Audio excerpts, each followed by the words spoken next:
வணக்கம் நண்பர்களே, இது பழமையை தேடும் புதுமை விரும்பி. இன்றைக்கி நம்ம பார்க்க போகிற சமையல் கத்திரிக்காய் முருங்கைக்காய் காரக்குழம்பு. இது நம்ம எல்லார் வீட்லேயுமே அதிகமாக செய்யப்படுற ஒரு குழம்பு வகை. இது எப்படி சுவையாக செய்கிறதுன்னு இந்த வீடியோக்குள்ளே போய் பார்க்கலாம். அதுக்கு முன்னாடி நம்ம சேனலுக்கு நீங்கள் புதுசாக இருந்தால் பரவாயில்லைங்க, கீழே இருக்க சப்ஸ்கிரைப் பட்டனை ப்ரெஸ் பண்ணிடுங்க. கூடவே இருக்க பெல் ஐக்கானை கிளிக் பண்ண மறந்துடாதீங்க. இப்போ வாங்க வீடியோக்குள்ளே போகலாம்.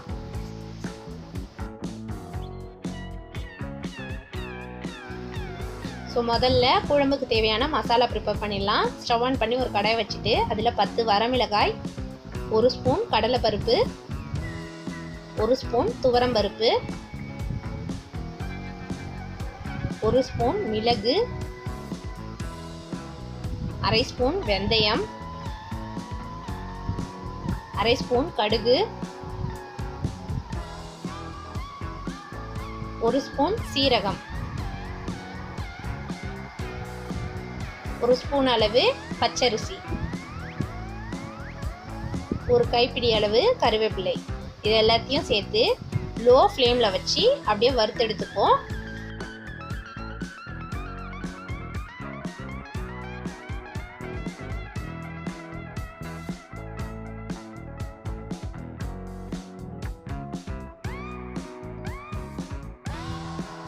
இப்போ இதெல்லாம் பொன்னிறமானதும் இதை கொஞ்ச நேரம் ஆற விட்டுட்டு ஒரு மிக்ஸி ஜாரில் எடுத்து நல்லா நைஸாக அரைச்சி எடுத்துக்கலாம்.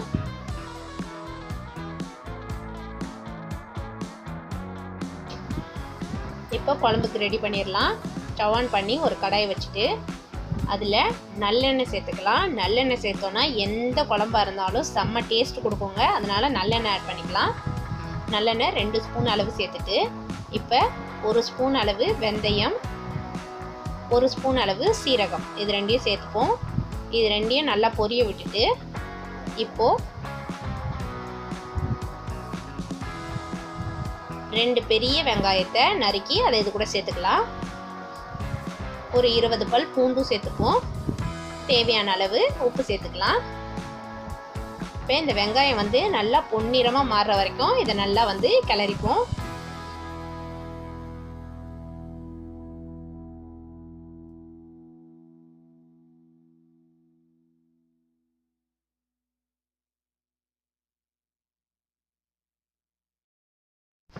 இப்போ வெங்காயம் நல்லா பொன்னிறமாக மாறிடுச்சு. இப்போ 3 பெரிய சைஸ் தக்காளியை பொடியாக நறுக்கி அதையும் இது கூட சேர்த்துக்கலாம்.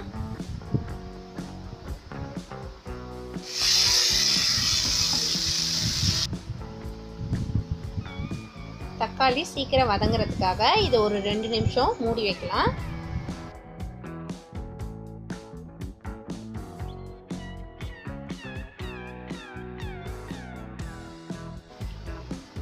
ரெண்டு நிமிஷம் கழிச்சு ஓப்பன் பண்ணி பார்த்தோன்னா பாருங்கள், தக்காளி நல்லா வதங்கியிருக்கு.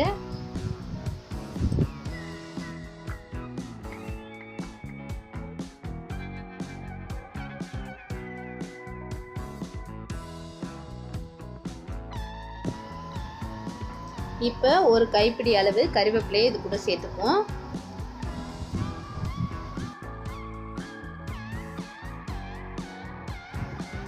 இப்போ மசாலா ஆட் பண்ணிடலாம். 2 ஸ்பூன் அளவு மிளகாய் தூள்,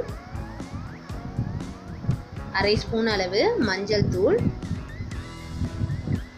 2 ஸ்பூன் அளவு தனியாத்தூள், அப்புறம் நம்ம அரைச்சி வச்ச மசாலா 2 ஸ்பூன் அளவு சேர்த்து புளி ஒரு சின்ன நெல்லிக்காய் அளவு எடுத்து கரைச்சி வச்சுருக்கேன். அதையும் இதில் ஊற்றி தேவையான அளவு தண்ணி சேர்த்து எல்லாத்தையும் நல்லா மிக்ஸ் பண்ணிக்கலாம்.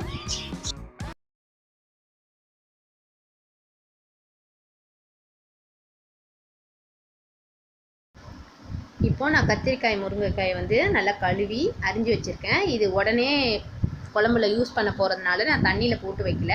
இல்லை நீங்கள் உங்களுக்கு கொஞ்சம் நேரம் ஆகும்னா தண்ணியில் போட்டு வைங்க, இல்லைனா கத்திரிக்காய் சீக்கிரம் கருத்துடும். இப்போ குழம்பு நல்லா கொதித்ததும் இந்த கத்திரிக்காய் முருங்கைக்காய் அது கூட ஆட் பண்ணிடலாம்.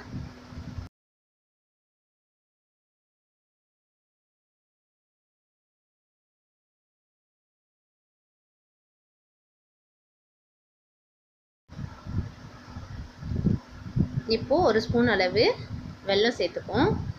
எந்த ஒரு குழம்பு வகையிலுமே வெல்லம் சேர்த்தோன்னா அதோட டேஸ்ட் உண்மையிலேயே சூப்பராக இருக்கும். அதனால் இந்த மாதிரி யூஸ் பண்ணி பாருங்கள்.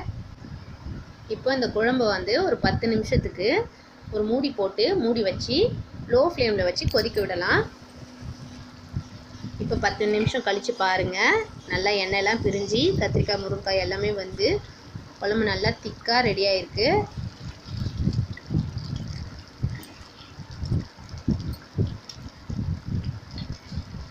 இப்போது ஃபைனலாக இதில் கொத்தமல்லி தழை தூவிடலாம்.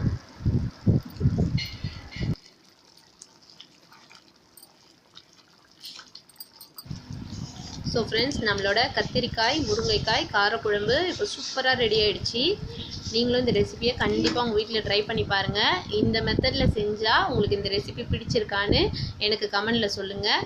உங்களுக்கு இந்த ரெசிபி பிடிச்சிருந்ததுன்னா இந்த வீடியோவை லைக் அண்ட் ஷேர் பண்ணுங்கள். மறக்காமல் பழமையை தேடும் புதுமை விரும்பி சேனலை சப்ஸ்கிரைப் பண்ணுங்கள்.